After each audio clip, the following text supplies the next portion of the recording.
भारत में औपनिवेशिक शासन के कारण। तो भारत पर इंग्लैंड का औपनिवेशिक शासन के अनेक दशाओं का परिणाम था, जिनमें मुख्य हैं 18वीं शताब्दी के मध्य जब मुगल शासन कमज़ोर हो गया तो भारत में चारों तरफ राजनीतिक अस्थिरता का वातावरण अपनी चरम पर पहुंच गया। तो कहने का मतलब बच्चों, जब 18वीं शताब्दी में मुगल शासन की स्थिति कमज़ोर हो गई तो चारों तरफ राजनीतिक अस्थिरता फैल गई और मुगल शासन के अधीन मुगल शासन के जो अधीन कार्य करते थे छोटे बड़े राजा, वो सब आपस में लड़ने लगे और बड़े बड़े जो नवाब और राजा लोग थे वो अपने जीवन पूरी तरह से विलासिता में बिताना प्रारंभ कर दिए, जिसके फलस्वरूप जनता के हितों का पूरी तरह से उपेक्षा होने लगी। ये कारण था। आगे इसी में देश के बड़े बड़े जो जागीरदार लोग थे, राजाओं के कृपापात्र लोग थे, उनकी शक्ति इतनी ज़्यादा बढ़ गई कि उन्होंने जनसाधारण का, आम लोगों का शोषण करना प्रारंभ कर दिए। और आगे इसी में भारत का क्षेत्रफल बहुत बड़ा होने के कारण यहाँ की जो संस्कृतियाँ थीं अलग अलग थी, उनमें काफ़ी भिन्नता थी। कहने का मतलब आप जानते हैं कि भारत एक विशाल देश है। यहाँ विभिन्न धर्मों, जातियों, संप्रदायों के लोग रहते हैं।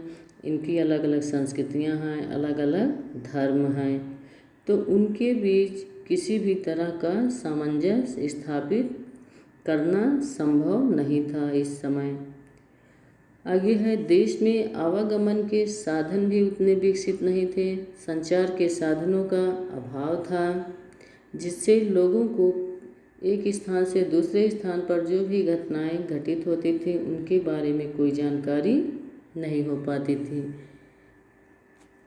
आगे इसी में देश की जो संपूर्ण जनसंख्या हजारों जातियों और संप्रदायों में विभाजित थी।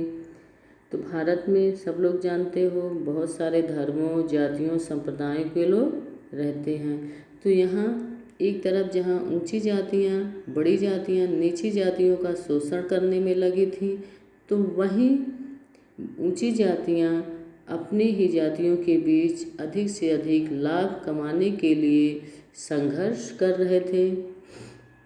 आगे इसी में बच्चों आगे पॉइंट है, देश में शिक्षा का पूरी तरह से अभाव था। शिक्षा नहीं थी। शिक्षा के अभाव के कारण लोगों में धार्मिक अंधविश्वास था और धार्मिक अंधविश्वास बढ़ता ही जा रहा था। इसी कारण समाज में अनेक सामाजिक कुरीतियाँ, अनेक बुराइयाँ अपनी चरम पर पहुँच गई थी। तो ऐसी दशा में देश में कोई ऐसी सत्ता नहीं थी जो लोगों को अपने अधिकारों के प्रति जागरूक करे और उनमें सामाजिक चेतना का पैदा करने का काम कर पाती। तो चारों तरफ अस्थिरता ही फैली थी। तो यही वह दशाएं हैं जिसके कारण पुर्तगाल और इंग्लैंड ने एक सुनियोजित शासन के द्वारा, यही सब स्थितियां हैं कि चारों तरफ राजनीतिक स्थिरता थी, अंधविश्वास था, शिक्षा का अभाव था, विभिन्न धर्मों और जातियों के लोग थे। भारत एक विशाल देश था जिसमें कोई ऐसी ताकत नहीं थी, कोई ऐसी सत्ता नहीं थी जो लोगों को अपने अधिकारों के प्रति जागरूक करता, उनको उनके अधिकारों के प्रति जागरूक बनाता, उनमें सामाजिक चेतना पैदा करता।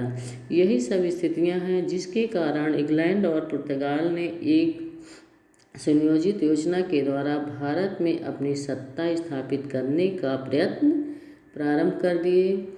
और उस समय भारत में बहुत सारी अपार धन संपदा मौजूद थी। कुटीर उद्योग, धंधों और दस्तकारी के लिए भारत बहुत दूर दूर तक प्रसिद्ध था। यहाँ बहुत अधिक मात्रा में औद्योगिक विकास के लिए खनिज भंडार भी थे, जिनका समुचित उपयोग